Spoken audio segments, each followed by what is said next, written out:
If you want to change the world, start off by making your bed. If you make your bed every morning, you will have accomplished the first task of the day. It will give you a small sense of pride, and it will encourage you to do another task, and another, and another. And by the end of the day, that one task completed will have turned into many tasks completed. Making your bed will also reinforce the fact that the little things in life matter. If you can't do the little things right, you'll never be able to do the big things right. And if by chance you have a miserable day, you will come home to a bed that is made, that you made. And a made bed gives you encouragement that tomorrow will be better. To pass SEAL training, there are a series of long swims that must be completed. One is the night swim. Before the swim, the instructors joyfully brief the students on all the species of sharks that inhabit the waters off San Clemente. They assure you, however, that no student has ever been eaten by a shark, at least not that they can remember. But you are also taught that if a shark begins to circle your position, stand your ground. Do not swim away. Do not act afraid. And if the shark, hungry for a midnight snack, darts towards you, then summons up all your strength and punch him in the snout, and he will turn and swim away. There are a lot of sharks in the world. If you hope to complete the swim, you will have to deal with them. So if you want to change the world, don't back down from the sharks. Over a few weeks of difficult training, my SEAL class, which started with 150 men, was down to just 42. There were now 6 boat crews of 7 men each. I was in the boat with the tall guys, but the best boat crew we had was made up of the little guys, the Munchkin crew, we called them. No one was over 5'5". The Munchkin boat crew had 1 American Indian, 1 African American, 1 Polish American, 1 Greek American, 1 Italian American, and 2 tough kids from the Midwest. They out-paddled, outran, and outswam all the other boat crews. The big men in the other boat crews would always make good-natured fun of the tiny little flippers the Munchkins put on their tiny little feet prior to every swim. But somehow these little guys from every corner of the nation and the world always had the last laugh, swimming faster than everyone and reaching the shore long before the rest of us. SEAL training was a great equalizer. Nothing mattered but your will to succeed, not your color, not your ethnic background, not your education, not your social status. If you want to change the world, measure a person by the size of their heart, not by the size of their flippers. The 9th week of training is referred to as Hell Week. It is 6 days of no sleep, constant physical and mental harassment, and 1 special day at the Mud Flats. The Mud Flats are an area between San Diego and Tijuana where the water runs off and creates the Tijuana Sloughs, a swampy patch of terrain where the mud will engulf you. It is on Wednesday of Hell Week that you paddle down in the mud flats and spend the next 15 hours trying to survive the freezing cold, the howling wind, and the incessant pressure to quit from the instructors. As the sun began to set that Wednesday evening, my training class, having committed some egregious infraction of the rules, was ordered into the mud. The mud consumed each man till there was nothing visible but our heads. The instructors told us we could leave the mud if only 5 men would quit. Only 5 men, just 5 men, and we could get out of the oppressive cold. Looking around the mud flat, it was apparent that some students were about to give up. It was still over 8 hours till the sun came up. 8 more hours of bone-chilling cold. The chattering teeth and the shivering moans of the trainees were so loud, it was hard to hear anything. And then one voice began to echo through the night. One voice raised in song. The song was terribly out of tune, but sung with great enthusiasm. One voice became 2, and 2 became 3, and before long, everyone in the class was singing. The instructors threatened us with more time in the mud if we kept up the singing, but the singing persisted, and somehow the mud seemed a little warmer, and the wind a little tamer, and the dawn not so far away. If I have learned anything in my time traveling the world, it is the power of hope, the power of one person, a Washington, a Lincoln, King, Mandela, and even a young girl from Pakistan, Malala. One person can change the world by giving people hope. So if you want to change the world, start each day with a task completed. Find someone to help you through life. Respect everyone. Know that life is not fair and that you will fail often. But if you take some risks, step up when the times are the toughest, face down the bullies, lift up the downtrodden, and never ever give up. If you do these things, the next generation and the generations that follow will live in a world far better than the one we have today. And what started here will indeed have changed the world for the better.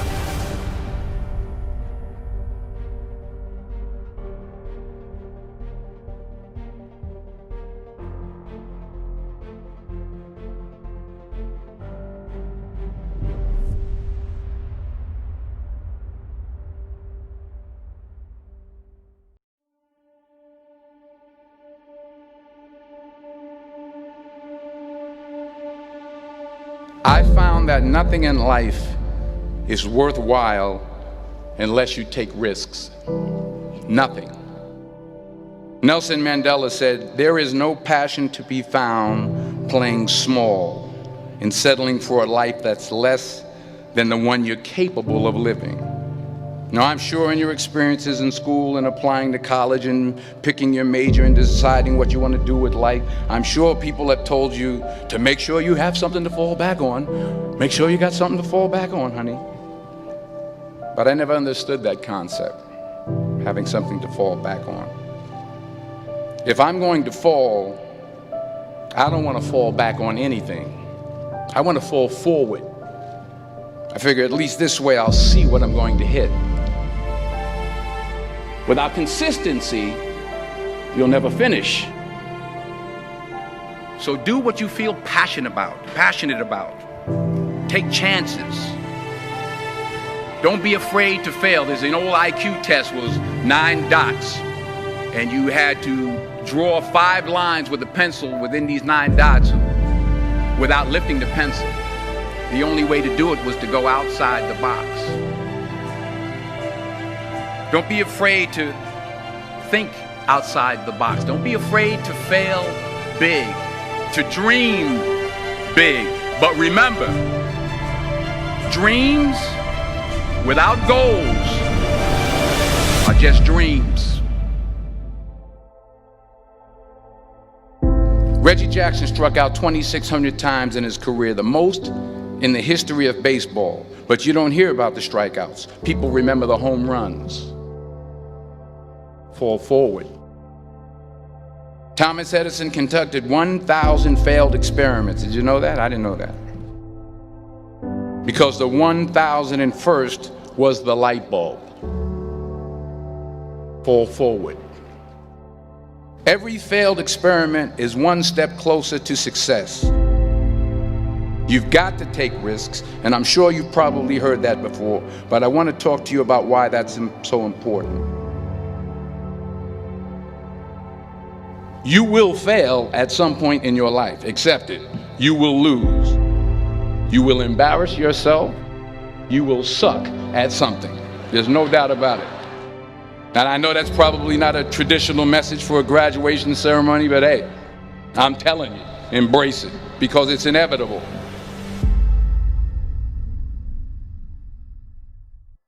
In the acting business, you fail all the time. Early on in my career, I auditioned for a part in a Broadway musical. Perfect role for me, I thought, except for the fact that I can't sing. I didn't get the job. But here's the thing. I didn't quit. I didn't fall back.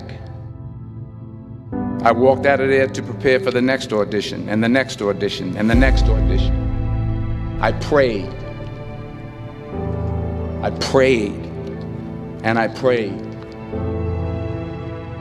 But I continued to fail and fail and fail. But it didn't matter, because you know what?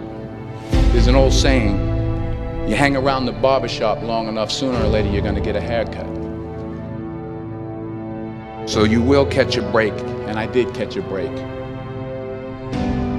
Last year, I did a play called Fences on Broadway.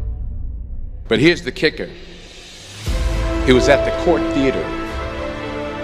It was at the same theater that I failed that first audition 30 years prior.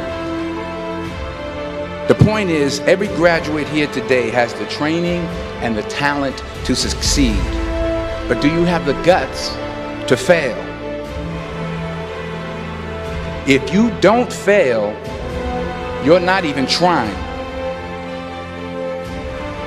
I'll say it again. If you don't fail, you're not even trying. To get something you never had, you have to do something you never did. So imagine you're on your deathbed, and standing around your deathbed are the ghosts representing your unfulfilled potential. The ghost of the ideas you never acted on. The ghost of the talents you didn't use. And they're standing around your bed, angry, disappointed, and upset. They say, we came to you because you could have brought us to life, they say. And now we have to go to the grave together. So I ask you today, how many ghosts are going to be around your bed when your time comes?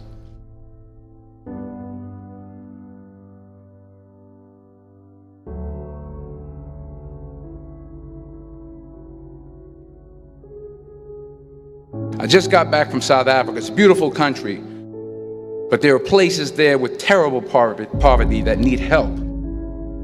And Africa is just the tip of the iceberg. The Middle East needs your help. Japan needs your help. Alabama needs your help. Tennessee needs your help. Louisiana needs your help. Philadelphia needs your help. The world needs a lot, and we need it from you. We really do. We need it from you young people. I mean, I'm not speaking for the rest of us up here, but I know I'm getting a little grayer. We need it from you, the young people, because remember this. You got to get out there. You got to give it everything you got, whether it's your time, your talent, your prayers, or your treasures. What are you going to do with what you have? I'm not talking about how much you have. Some of you are business majors, some of you are theologians, nurses, sociologists. Some of you have money, some of you have patience, some of you have kindness, some of you have love, some of you have the gift of long suffering. Whatever it is, whatever your gift is, what are you going to do with what you have? All right, now here's my last point about failure. Sometimes it's the best way to figure out where you're going. Your life will never be a straight path. I began at Fordham University as a pre-med student. I took a course called cardiac morphogenesis. I couldn't read it, I couldn't say it, I sure couldn't pass it. So then I decided to go into pre-law, then journalism. And with no academic focus, my grades took off in their own direction. I was a 1.8 GPA. And the university very politely suggested that it might be better to take some time off. I was 20 years old. I was at my lowest point. And then one day, and I remember the exact day, March 27th, 1975, I was helping my mother in her beauty shop. My mother owned a beauty shop up in Mount Vernon.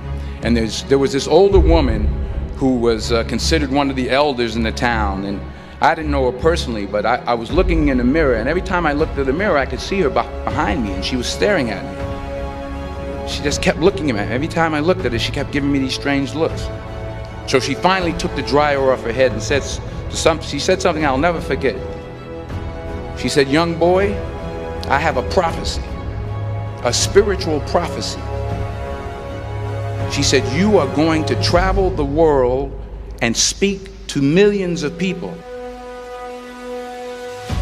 And in the years that followed, just as that woman prophesied, I have traveled the world and I have spoken to millions of people through my movies. Millions who up till this day couldn't see me, who up till this day I couldn't see while I was talking to them, and they couldn't see me, they could only see the movie. They couldn't see the real me. But I see you today, and I'm encouraged by what I see, and I'm strengthened by what I see. Because taking risk is not just about going for a job. It's also about knowing what you know and what you don't know. It's about being open to people and to ideas. The chances you take, the people you meet, the people you love, the faith that you have, that's what's going to define you. Never be discouraged. Never hold back. Give everything you got. And when you fall throughout life, remember this: fall forward.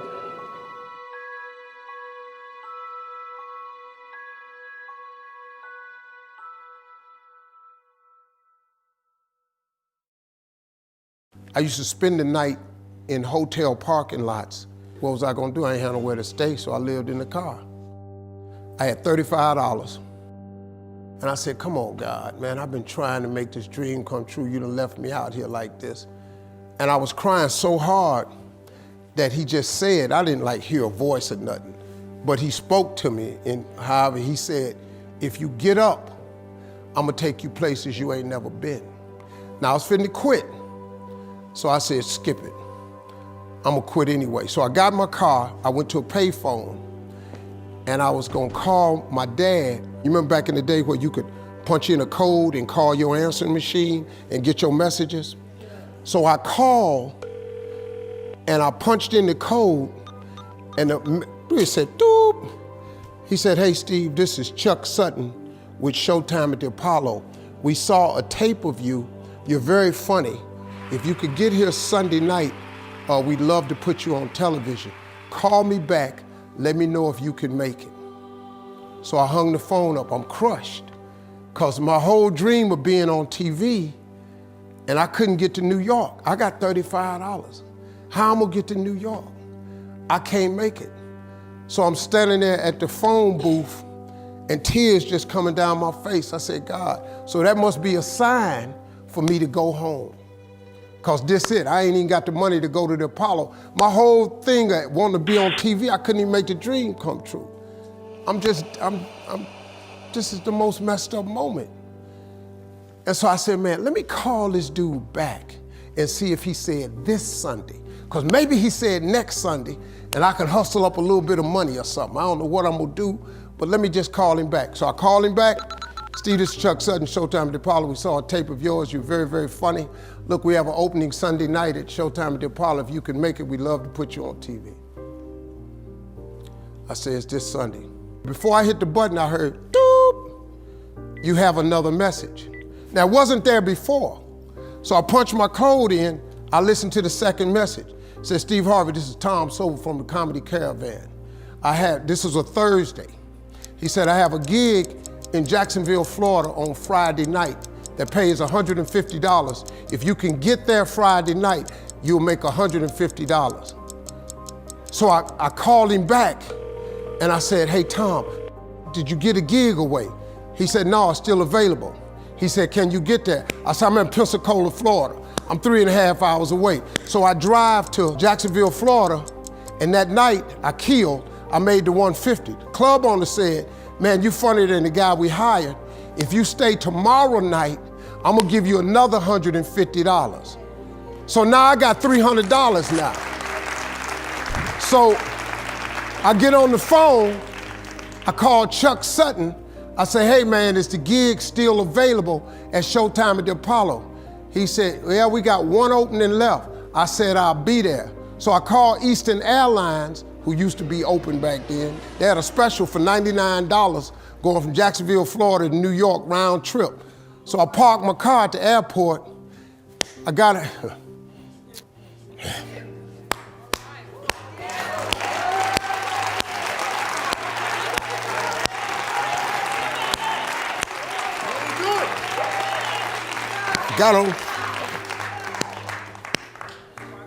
Got on plane, flew.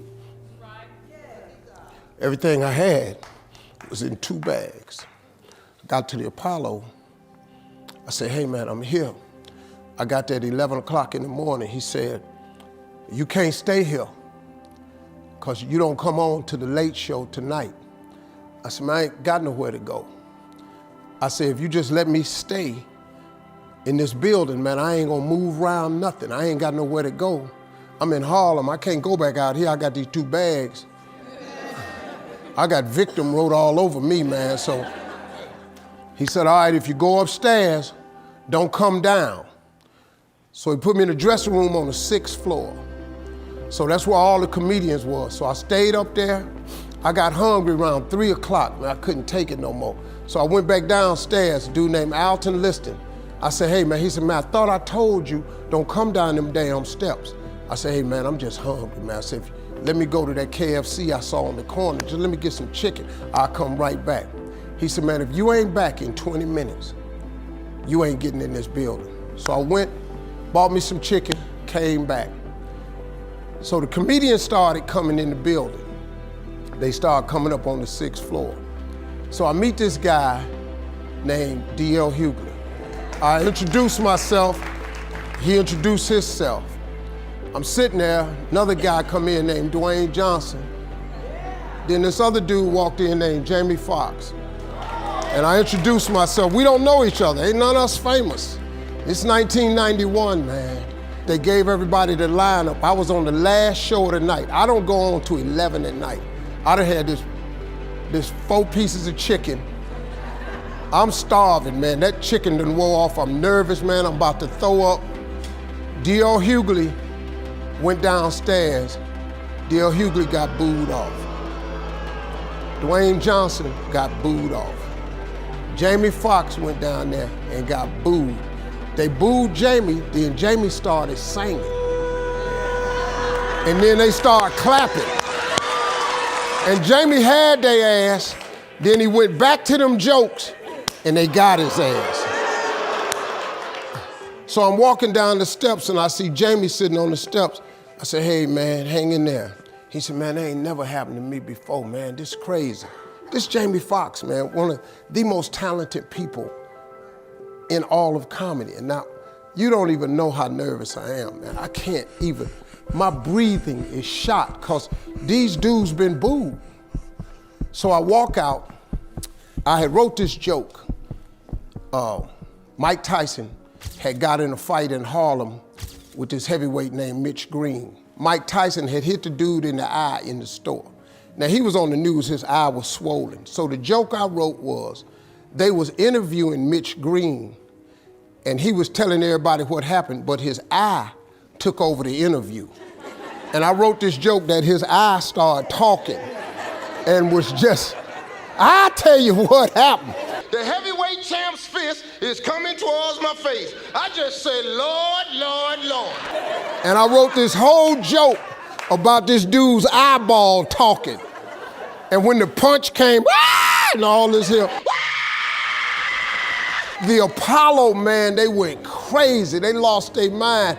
I got a standing ovation, man. I walked off stage, man, just started crying. I couldn't believe it. And they paid me. I made $750 for being on TV for one night. I'd never made $750 telling jokes in one night. And so that was my first television appearance. A couple weeks later, Sinbad was the host of the show. He got this job on Different World. And so he quit. And so Mark Curry became the host. And then Mark Curry got hanging with Mr. Cooper, and he quit. And they came to me and said, would you come back to New York and host Amateur Night for us to just try you out? Oh, ain't no problem. And so I went to New York, I hosted Amateur Night, and I was killing. But every time we went to commercial break, I was supposed to let the warm-up act take over like Ruben does. But I knew not to let the warm-up act do that because he would change the attitude of the crowd because the Apollo was a wild place. So I stayed out there. I did the warm-up and the hosting. And I created a bond with that audience. And that's how I got on TV. It was my very first TV show. I hosted Showtime at the Apollo. I ended up being the longest running host in the history of Showtime at the Apollo. I did that show for 8 years. Nobody ever did it for 8 years. And that was my turn back moment. See, in your life, everybody has a turn back moment. You have a moment where you could go forward or you can give up. But the thing you have to keep in mind before you give up is that if you give up, the guarantee is it will never happen. That's the guarantee of quitting, that it will never happen no way under the sun. The only way the possibility remains that it can happen is if you never give up no matter what. Because God is always coming. He's never too late. At your worst moment, look, man, when they told me I had to be in New York, I saw no way I could get there. But that God, though, he make the phone ring. I end up in Florida, I make $300. Then I go to New York, I make $750. Almost got $1,000 out of nowhere. That's what happened to me. That was my moment of never giving up. That's when I first learned that faith was everything, that you have to remain faithful.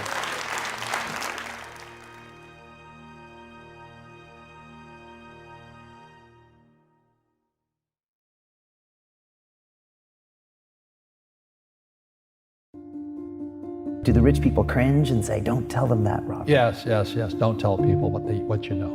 Right. Keep them poor. So my father was the head of education, PhD, all that stuff. I go home and ask him, said, why don't we learn about money in school? And he looked at me and says, because the government doesn't let us teach that subject. The government tells us what we can teach and what we can't teach. And I thought that was strange. And I said, but aren't we going to school to learn about money? He says, no, your job is to get a job. I said, but you get a job to earn money. He goes, no, you're supposed to just get a job. I went, no. Isn't the purpose of a job to earn money? He goes, you're correct. I said, so why don't I just learn about money? I can skip the job part, you know? And he got flustered and he said, if you want to learn about money, why don't you ask your best friend's father about money? And I said, why? That's Mike. So why ask him? He says, because Mike's father is an entrepreneur. And I said, what are you? He says, I'm an employee. I'm a government employee. I went, oh, what's the difference? He says, the difference is an entrepreneur must know about money, or they're no longer entrepreneurs. And he says an employee doesn't have to know anything about money because the government will take care of them, the company will take care of them. So I'm all confused. But I took my dad's advice and I trundled over to Mike's father's office and knocked on his door and I said, hey, I'm here, 9 years old. Teach me about money. He says, beat it, kid, you know. But that's where the story of Rich Dad, Poor Dad started. And finally, through persistence, my rich dad started teaching me about money on one condition. And that condition was he would never pay me. He says, the moment I pay you, you think like an employee. He says, that's the trap. Entrepreneurs work for free. And now I'm 9 years old, my head's cracking in half. He says, you never want a paycheck. You understand that, kid? I said, okay, I got it. And he says, well, how do I make money? He says, that's what entrepreneurs figure out. It's like, so how do I learn about money? So he would just break out a Monopoly game board. So I would work for free. I'd pick up cigarette butts, and he had hotels and restaurants, and I would clean and do menial tasks. And as I got older, I started getting into office work and marketing and accounting, and I was an apprentice basically, but I always worked for free. And he would teach me about money, but the way he taught me about money was playing Monopoly. And I finally one day I got upset. I said, well, when are you going to teach me about money? He says, what do you think we're doing? We're playing Monopoly. He goes, no. What do you think we're doing? We're playing Monopoly. He says, what do you think we're doing? So I don't know. I'm teaching you about money. And then that's when, you have one green house. He says, there's many formulas for great success in money. There's thousands of them, but one of the best ones is found on the game of Monopoly. It still is today. 4 green houses, 1 red hotel. I said, what? He says, one of the greatest ways to acquire great wealth is playing Monopoly in real life. 4 greenhouses, 1 red hotel. Well, is that all there is? He goes, that's it. And he says, what do you think I'm doing? And I went, I don't know. So then he took me out and he showed me his greenhouses.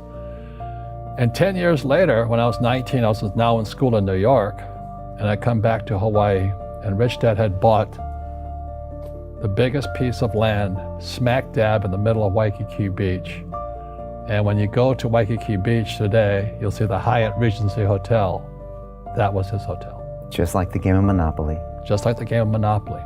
Acquired assets and they became bigger assets. He just kept what's called an assemblage, because that property wasn't that big at the time, so he had to buy out all the small guys.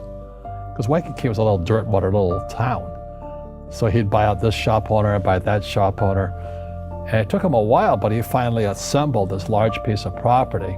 And then he and Hyatt put up this giant hotel. You know, It just sold for $800 million. So that's how I learned about money.